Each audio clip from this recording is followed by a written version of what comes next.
Sudah kita kawal Pak Jumur. Bismillah. Sebelah sana. Teman-teman, saya mulai ya. Bismillahirrahmanirrahim.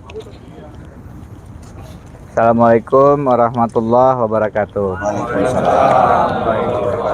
Selamat siang, salam sejahtera buat semuanya. Teman-teman, hari ini tanggal 25 Januari 2023 ada lebih kurang 13 teman-teman Federasi Serikat Buruh, Serikat Pekerja. Saya katakan 13 karena ini terus bertambah gitu. Jadi per hari ini yang tadi sudah terdaftar ada 13 pemohon.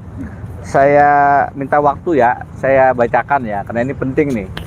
Pertama adalah Federasi Kesatuan Serikat Pekerja Nasional, Konfederasi Serikat Pekerja Seluruh Indonesia, Federasi Serikat Pekerja Farmasi dan Kesehatan Konfederasi Serikat Pekerja Seluruh Indonesia, Federasi Serikat Pekerja Kimia, Energi dan Pertambangan Konfederasi Serikat Pekerja Seluruh Indonesia, 5. Federasi Serikat Pekerja Logam, Elektronik dan Mesin Serikat Pekerja Seluruh Indonesia, 6.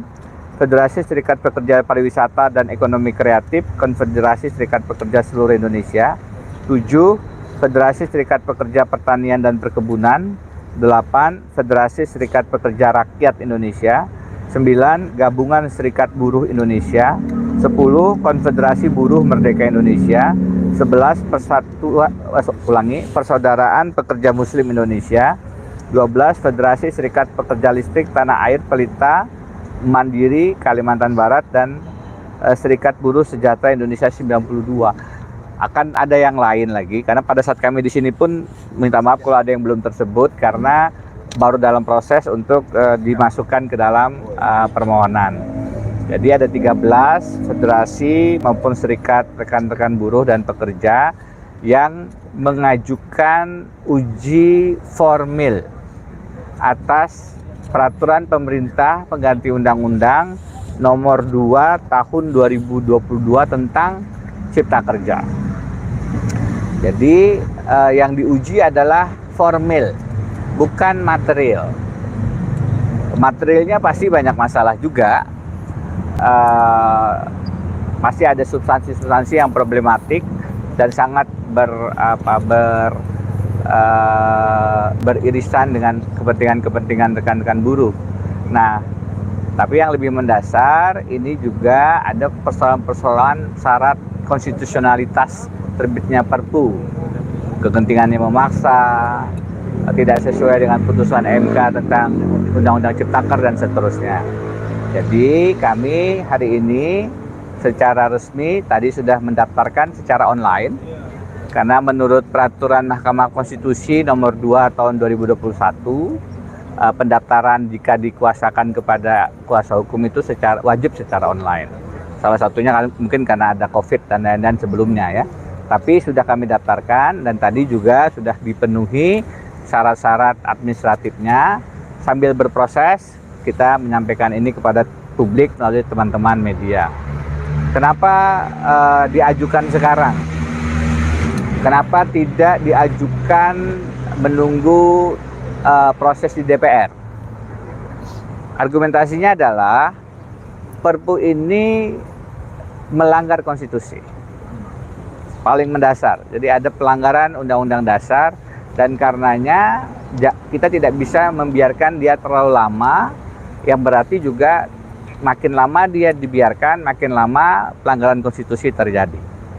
Karena itu teman-teman, kita mengambil langkah mengajukannya sekarang dan putusan Mahkamah Konstitusi dalam banyak perkara terkait Perpu sudah mengatakan MK berwenang menguji Perpu.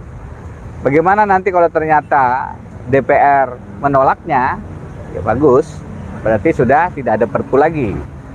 Kalau kemudian DPR menyetujui bagaimana? Ya kami akan mengajukan uji atas Undang-Undang Ciptakernya itu. Jadi kami memang paham bahwa ada risiko semacam itu, tetapi dari perbincangan kami, diskusi kami tetap sepakat mengajukan ini secepat mungkin untuk memberikan sinyal kepada Presiden Joko Widodo, kepada negara, bahwa penerbitan Perpu itu tidak boleh dilakukan secara serampangan. Harus ada upaya-upaya serius, memperhitungkan kegentingan yang memaksa dengan sangat hati-hati, dan karenanya menurut kami ini tidak dilakukan melalui penerbitan Perpu Ciptaker. Oleh sebab itu, rekan-rekan buruh menjadi pemohon dan ingin menegakkan konstitusi kita yang berdaulat, terutama juga berpihak kepada kepentingan buruh, kepentingan serikat pekerja, dan tentu saja kepentingan Republik Indonesia. Saya pikir itu pengantar saya, teman-teman. Nanti juga ada, kalau ada yang mau ditanyakan, silahkan. Selebihnya teman-teman bisa nanti diberikan siaran pers juga, akan kami berikan secara hard copy. Nanti juga kalau teman-teman membutuhkan soft copy-nya bisa minta juga kepada kami supaya tidak mengetik ulang. Kira-kira begitu ya. Pak, harapannya apa dengan adanya uji formil ini, Pak? Tentu saja karena kita berpandangan Perpu Ciptaker ini melanggar konstitusi, maka ya perlu dibatalkan. Makanya judul kami dalam siaran pers kami adalah 13 serikat pekerja minta pembatalan Perpu Ciptaker ke Mahkamah Konstitusi. Dibatalkan, tidak mengikat, karena bertentangan dengan Undang-Undang Dasar. Kenapa lebih memilih uji formil dibandingkan dengan uji material? Kalau kita langsung uji material, berarti kita menerima prosedurnya benar. Berarti tidak ada masalah dengan Perpu itu diterbitkan. Ini lebih mendasar, materialnya bermasalah, formilnya juga bermasalah. Waktu Undang-Undang Cipta Kerja dibatalkan itu karena alasan banyak hal terkait dengan formil. Jadi uji formil yang membatalkan Undang-Undang Cipta Kerja, termasuk tidak adanya public participation yang bermakna, meaningful public participation. Perpu apalagi pasti tidak ada public participation-nya, tidak ada partisipasi publiknya. Jadi kita ingin mengatakan Perpu Ciptaker ini sebenarnya jauh dari perintah atau putusan Mahkamah Konstitusi. Karena itu sangat tepat dan lebih tepat jika diuji formilnya. Di samping memang materialnya juga bermasalah, tapi kita tidak masuk ke sana karena kita ingin mengatakan formilnya saja sudah banyak yang dilanggar, sehingga kita tidak masuk ke material yang nanti bisa disalah tafsirkan kalau kita menerima formilnya gitu. Pak, yang dipermasalahin itu kan tadi karena nggak ada kegentingan yang memaksa gitu. Pertimbangannya apakah itu aja atau ada yang lain semacam kekosongan hukum kan menjadi salah satu alasan itu? Pasti perdebatan ya, Mbak. Putusan MK mengatakan bahwa Perpu itu terbit karena berbagai alasan. Dan menurut kami alasan-alasan itu tidak terpenuhi. Ada yang mengatakan ini subjektivitas presiden, tapi putusan MK juga mengatakan tidak kemudian sedemikian saja subjektivitas presiden itu bisa dikatakan diklaim, harus tetap ada alasan-alasan yang rasional, harus ada alasan-alasan yang sah. Nah, kita tidak melihat itu dengan hadirnya Perpu ini. Ini adalah sebagaimana banyak proses legislasi kita, menurut kami ini tidak untuk kepentingan publik sebenarnya. Tapi nanti biar diuji di Mahkamah Konstitusi. Bahkan kan kalau kita lihat di pemerintah sendiri mengatakan ini karena kondisi ekonomi, tapi dari sisi sektor ekonomi mengatakan ekonomi kita baik-baik saja dan seterusnya. Jadi bahkan di pemerintah sendiri pun sebenarnya terbantahkan adanya kegentingan itu. Tapi intinya teman-teman, tidak hanya masalah kegentingan yang memaksa kok. Kalau kita breakdown lagi, bahkan di dalam Undang-Undang Pembentukan Peraturan Perundang-undangan yang baru itu dikatakan metode Omnibus Law misalnya itu harus dengan perencanaan. Omnibus Law itu dengan perencanaan. Perpu ini kan metodenya Omnibus Law. Mana ada kegentingan yang memaksa direncanakan. Jadi dia menabrak banyak aturan, menabrak konstitusi, menabrak undang-undang sendiri. Dengan jelas pemerintah sedang memasukkan metode Omnibus Law untuk memasukkan Undang-Undang Cipta Kerja ini, tetapi di dalam Omnibus Law-nya itu sendiri digariskan, di dalam Undang-Undang Pembentukan Peraturan Perundang-undangannya itu sendiri digariskan bahwa Omnibus Law itu dilakukan melalui proses perencanaan. Artinya apa? Masuk prolegnas. Karena kan Omnibus Law itu tidak sederhana. Tapi kemudian Perpunya mengadopsi metode Omnibus Law, padahal yang Perpu itu mestinya tidak direncanakan karena dia terbit dengan genting. Berarti kan melanggar undang-undang pembentukan peraturan perundang-undangan. Jadi banyak sebenarnya yang bisa kita sampaikan. Tapi lebih detailnya nanti teman-teman kalau berkenan kita akan bagikan permohonannya kepada teman-teman. Mungkin nggak apa-apa ya saya sebut di sini, orang nomor saya juga publik aja. Nanti kalau mau minta bisa lewat kami di 0817 726299. Nomor saya nomor publik, jadi semua orang juga udah tahu. Tapi poinnya adalah kalau nanti teman-teman ingin membaca secara lebih detail isi permohonannya, bisa WA, nanti kita share. Izin Pak, Ya, tadi Bapak sempat menyampaikan kalau sebetulnya di luar 13 serikat buruh masih ada yang mau ikut juga. masih. Pak Jumur sini, Pak Jumur. Ke depan berarti apakah Enggak, maksudnya siapa aja saya. Nah, RTMM, rokok, tembakau, makanan, minuman, dan macam-macam nih. boleh maju katanya Bang. Di sini Bang, biar kerekam Bang. Ayo, itu dari tadi hilang aja. Ini yang lebih mengerti siapa sajanya Pak Jumhur. Ya, saya mungkin nggak usah nyebutin detail ya, tapi total itu kan kita di Aliansi Mahasiswa Buruh ada 40 federasi ya. Nah sekarang karena ini kan ya ada yang sekjennya lagi di mana, ketua umumnya di mana, tanda tangan susah gitu. Jadi yang sekarang baru terkumpul ada 13 ya. Betul. 13 yang ada yang datang tapi belum bawa surat. Ya. Dari tekstil standar. Ya minta maaf yang belum bawa surat, belum tersebut minta maaf. Saya kira total ya sekitar 30-an lah. Mereka akan masih ada waktu kan? Masih ada. Kira-kira begitu.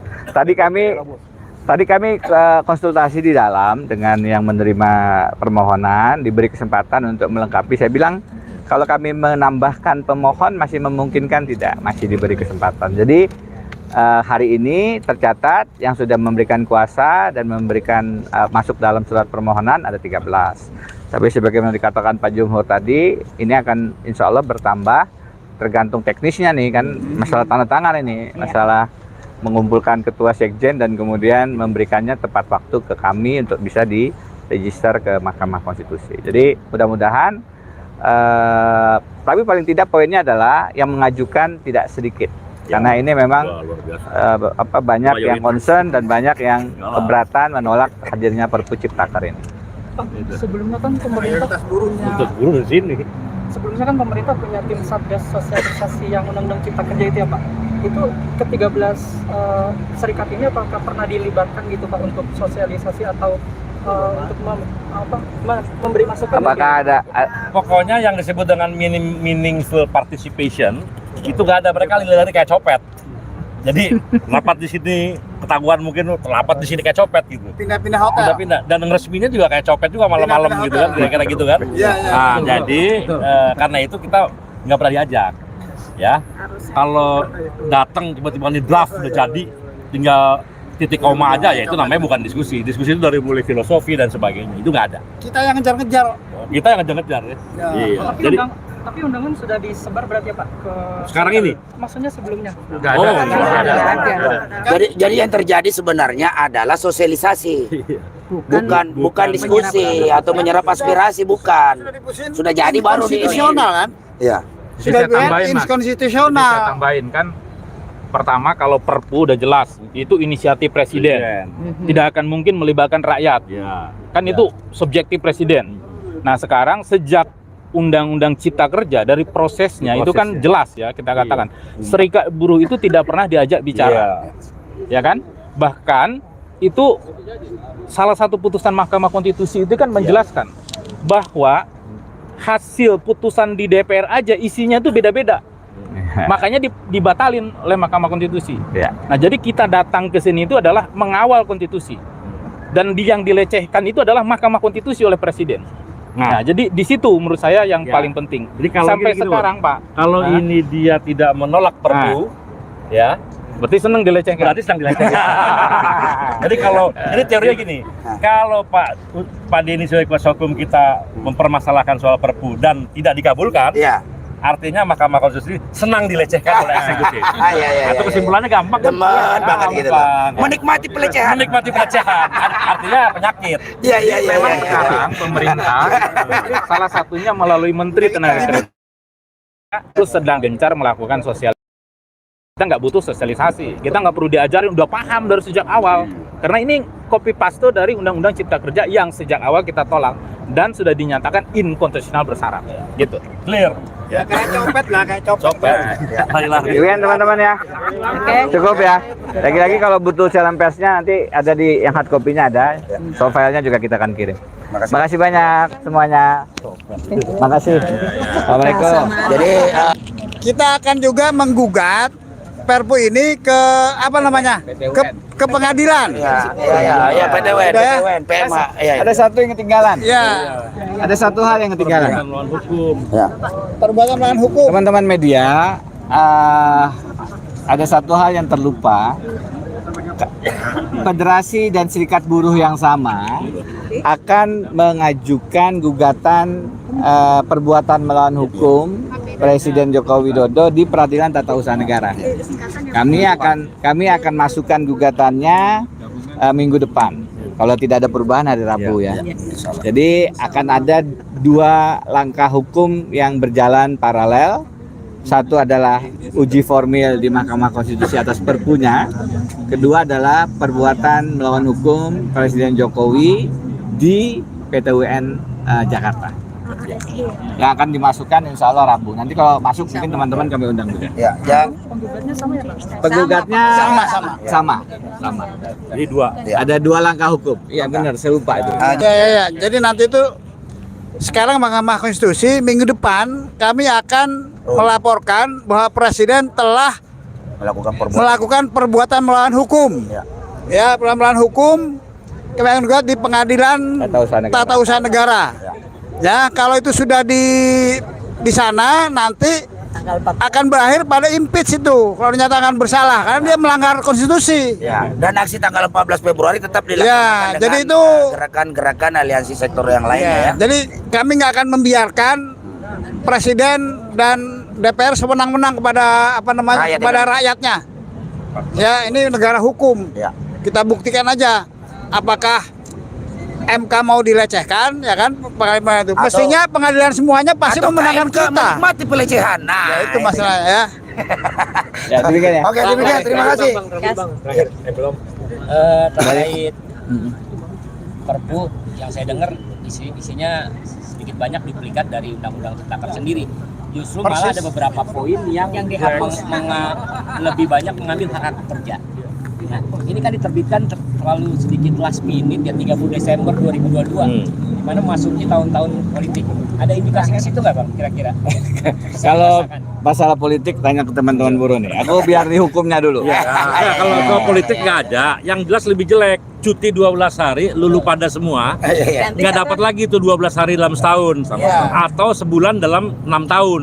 Itu harusnya ada cuti besar, itu sekarang hilang. Lalu kerja boleh cuti, tapi nggak dibayar. Kalau dulu undang-undang sebelumnya itu cuti tapi dibayar. Nah sekarang nggak ada, jadi lebih jelek. Bayangin, disuruh benerin nama MK, perbaiki, akhirnya lebih jelekin, kan ngaco jadinya. Tapi terkesan dipaksakan kira-kira ada indikasi tertentu. Bayar utang oligarki kali. Jadi kalau teknik-teknik copet-copet yang dipakai maka biasalah itu. Isinya pasti nggak Terima kasih ya. daripada yang asli. Oke. Terima kasih.